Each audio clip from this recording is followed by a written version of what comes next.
Welcome to your Monday Futures Market Outlook for January 31st, 2011. This is Patrick Ceresna. For those of you that have not had the opportunity to try out our eminisource.com trading room, 5-day complimentary memberships are available on the website.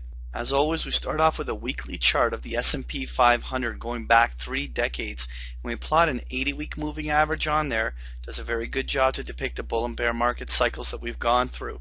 We back in the summer were anticipating that if the support levels held around the 1,950 levels on the S&P, there would in fact be another leg higher up towards the 1350 area on the upside. We've now completed the move up to the 1300 level, and even if there is one subsequent rally that lasts into the second quarter of the year, we first still do anticipate there to be a little bit of a profit-taking cycle before the market can advance to one more level. In the bigger picture, over the next 3, 4, 5 months, we believe most of the market highs should be contained within the 1300 to 1350 area. Obviously, there still is room to make some money on the upside, and we certainly don't want to get overly bearish. But we do also want to realize that the easy money has already been made in the market. When we look at a daily chart of the S&P 500 using that E-mini futures contract, we had this prolonged rally that's really started off in September, and it's really pushed higher. We were looking at this 1290, 1300 level focal point as where we felt that almost all the upside should be contained to that area. We initially had a big reversal the previous week on that Wednesday, and subsequently the market rallied back for a retest of that support resistance line, and Friday brought a big reversal candle that should play a significant role at this stage. Now, we don't want to overread into Friday, as one of the most important things is there to be follow through on a breakdown candle. If we suddenly came in Monday and Tuesday and we found ourselves trading back at 1290 on the upside, it would basically mean that that entire breakdown was negated. But if there's any follow through selling and we find ourselves down at 1250, 1260 early this week, it will probably have marked the beginning of that multi-week profit taking cycle that we've been looking for, which we anticipate should be contained to somewhere above the 1220 area on the downside. Really, at this stage, we don't want to in any way imply crash or something of major significance. We simply feel that the next buying opportunity will have to come on market weakness, and so we want to see where and how far the market corrects on the downside, and then see what kind of a buying opportunity emerges for maybe one more push into the second quarter of the year. Review our key points. We have an intermediate bullish bias. In the very big picture, we still actually do believe we're in a secular bear market, and you wouldn't find us forecasting the markets to actually be pushing to new highs in the subsequent years. We're just simply recognizing the fact that the market is in an updraft or one of its bull faces, and we have to that's the direction where the money is actually being made. The reason we believe that profit-taking cycle is here is we continue to see distinct momentum loss and any lack of market breadth in terms of broad participation in the markets. This rally continues to be going up purely on the back of some large caps, particularly General Electric, Exxon, IBM, all of those types of stocks that have these big massive moves. Their market cap weighting into the indices can just push these indices higher, even though the broader market is distributing.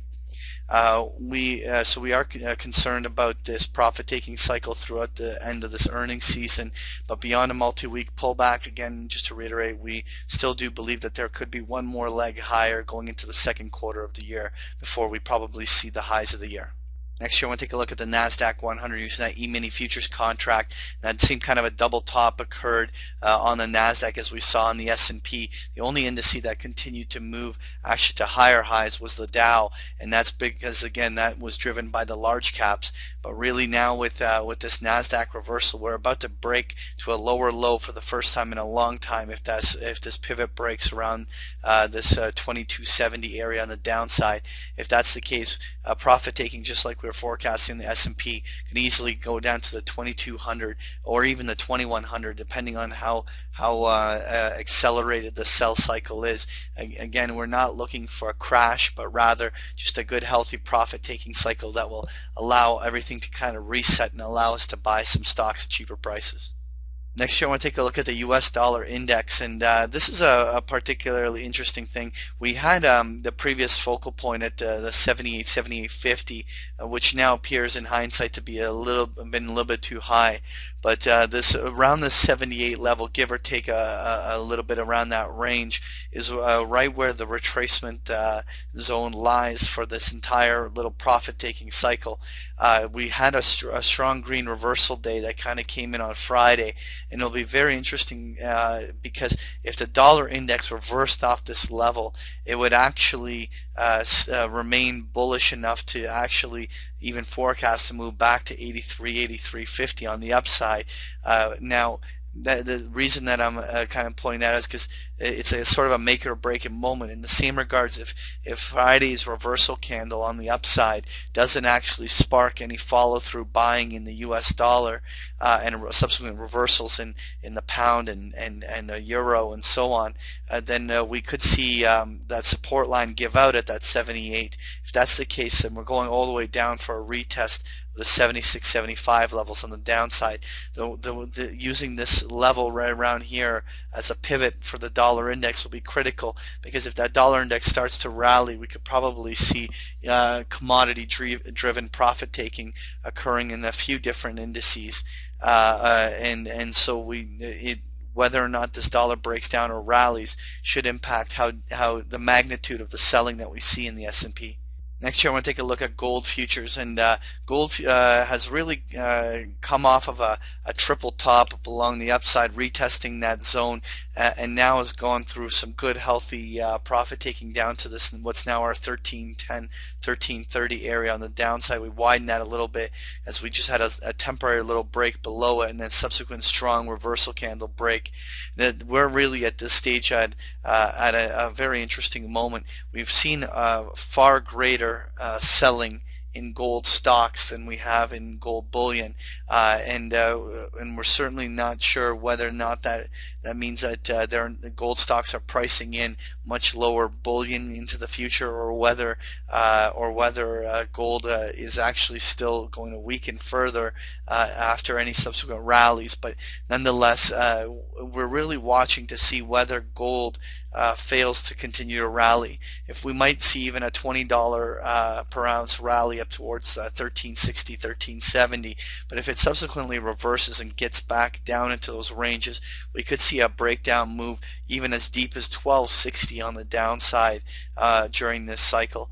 In a much bigger picture on a weekly chart, there could be a much bigger topping formation developing, but we think it's too early to actually try to anticipate that. Theoretically, if we do get down into the 1260 level, there should still be one more rally, some failed rally that fails to ignite any significant buying in gold again, which would then make us concerned about the much bigger picture of gold, but that might take even another 3-4 months to develop. So right now, just on the short term, we're looking for testing down towards 1260 if we see no follow through rallying.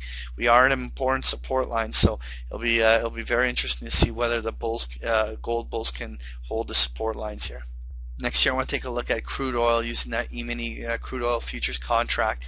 The selling basically came right down toward this 85, 86 zone, which is more or less where our fib retracement zones end. Really at this stage, with a dramatic reversal in crude that just occurred there, we now have a very mixed bag here. It's hard to actually gauge whether or not that was a real bullish reversal candle that will follow through, or whether it's just a short squeeze that will draw people back into the short side once the momentum on the upside just died. I really don't. I want to stay neutral on crude oil going into next week. I want to gauge the price action on Monday, Tuesday, and Wednesday to kind of gauge whether or not there's follow through bullishness on crude here, or whether or not this reverses. If we suddenly see crude on Tuesday, Wednesday trading below $87, this could have been one fake out squeeze that could have crude oil trading at $80 within a couple of weeks. So stay very neutral and let the momentum of crude oil kind of carry you there. Finally, I want to take a look at the 10-year Treasury notes, and we've been relatively bearish on the Treasury notes for an extended period of time. But again, they were both the 30-year and 10-year were sort of at the edge of a cliff, ready for a push down to see if there was another leg, and both subsequently rallied on Friday as the whole market kind of turned down. And the only thing that is kind of driving my interest here is that will in fact broader market weakness and commodity weakness and other things like that drive money back into these oversold treasury bonds. Really at this stage that might in fact be a shift over, and we might see actual strength in the treasury notes while the whole market's correcting. So while I've been looking for bearish breakdowns, if the market's breaking down and starts accelerating on the downside while we break above this 121.5 area, we could see a full retracement on treasury notes, head right back to 123, 124 up on the upside. That was your Monday Futures Market Outlook. Thank you for joining me.